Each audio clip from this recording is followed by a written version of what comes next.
MMA Oddsbreaker, ladies and gentlemen. Frank Trigg, of course, has HD Pat Barry sitting over there. Hey, I didn't realize you moved to Denver. How long have you guys been in Denver?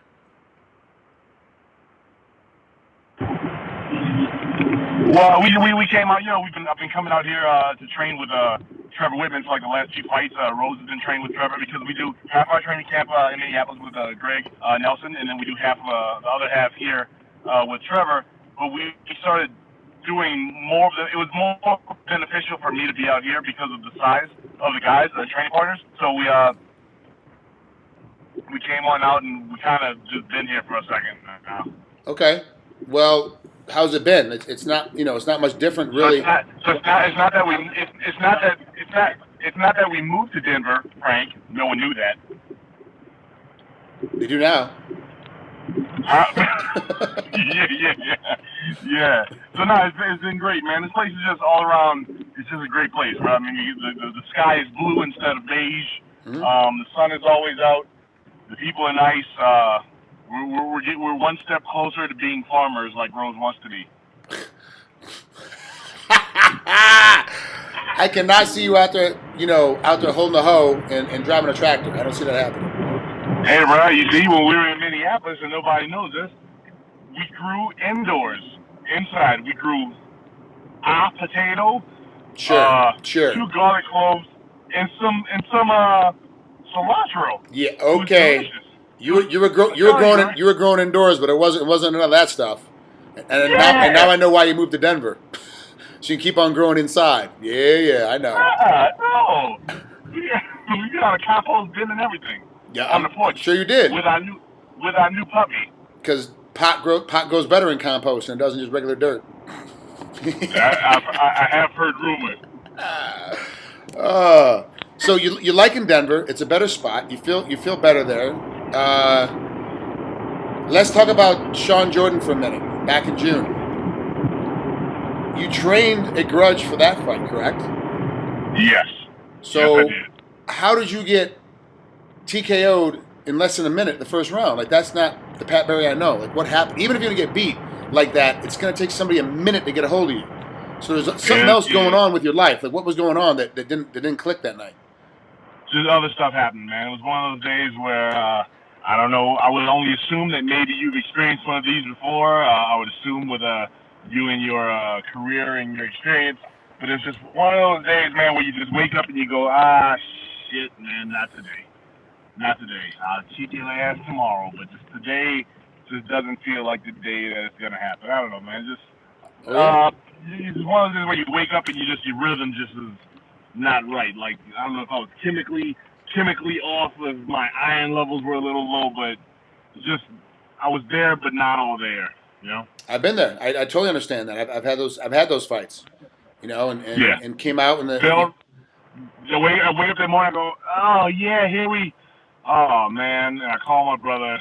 And he's like, what's up, bro? I was like, nothing. And he could hear it in my voice. He's like, oh, really one of those? I was like, yep, I don't know why. I don't know why this fell on the day. Now, take it on Sunday morning, I woke up ready to, like, kill everybody. But at that point, it's too late. It was a day off. So too late. Didn't count. Well, let's talk about Soa Palelei. He's your next opponent coming up here at Fight Night, UFC Fight Night. What is it, like 715 UFC Fight Night? 33, UFC Fight Night 33. Yeah, one of them big ones, man. The one December 7th. Let's talk about Soa. He's obviously a big dude, a big guy, got a great striking ability. Kind of new to the UFC, kind of a young cat as far as age, but has a lot more experience than you do as far as MMA goes. But overall experience, you kill him because you had a lot more kickboxing matches than he did. He's 19-3. You're 8-6. What do you think is going to happen with a victory over Soa? What does it happen for you in the division? You know what? I think that, and I'm not totally surprised by that, but I've got to be kind of the kind of guy that the UFC finds to be slightly annoying. I think that I'm a package that they would like to be able to promote and push and be like, we really like this guy, but I'm really sometimes I'm on, sometimes I'm off. Sometimes I'm the oh man, that's that Pat right there, that's that guy we're looking for. And then the next time it comes around, it's we don't know what we're gonna do with this guy. And then the next time it comes around, it's like, oh man, so honestly, man, I think that a win over Soa It's just only thing it's gonna do is just put me back into good standings. But I think that by this time, a win over him is gonna kind of go, oh, all right, he won, but let's see what happens next time. Which is fine though. According to my history, I'm supposed to win this fight. Yeah. According to my pattern. Yeah, win, loss, win, loss, win, loss. Yep, it's time. You just lost against Sean Jordan. Now it's time for a win. Yeah. But let's be honest. Being in the good graces and being still on the UFC roster is much better than being anyplace else. So even if you're just kind of okay, you're doing way better than the rest of us. Right. That's true. Like as long as they're still calling me to give me fights, like that to me that's a win right there. Like as long as I'm getting phone calls. Now they're like, hey, when I joined the UFC, I said, all right, I know that y'all run the show, y'all are the ones who make the calls. I've only got 2 requests. You don't have to listen to them, but only 2 requests. One, I would like to never, ever, ever. I'll fight anybody you want me to, whenever you want me to. It doesn't matter when. You name it, I'll be there, as long as it's not in Australia. Okay. And 2, as long as it's not in Denver, Colorado. And now look where I'm living. Yeah. Well, you can fight in Denver now because it's you get used to the altitude. You get used to it's like going home. Right now, yeah, you're going to fight Soa. It's his hometown. Everybody here, Trevor. What was that? I said you're going right now to Australia to go fight Soa, and he's going to be the hometown boy because you're going to fight him there.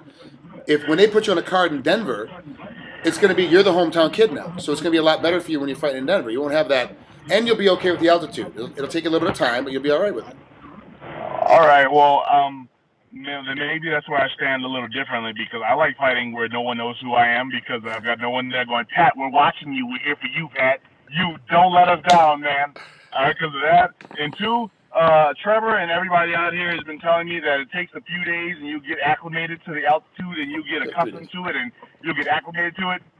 Yeah. I'm waiting. When is that gonna happen? Like, when is that gonna happen? I'm still till this day. My warm up consists of me putting my shin pads and gloves on.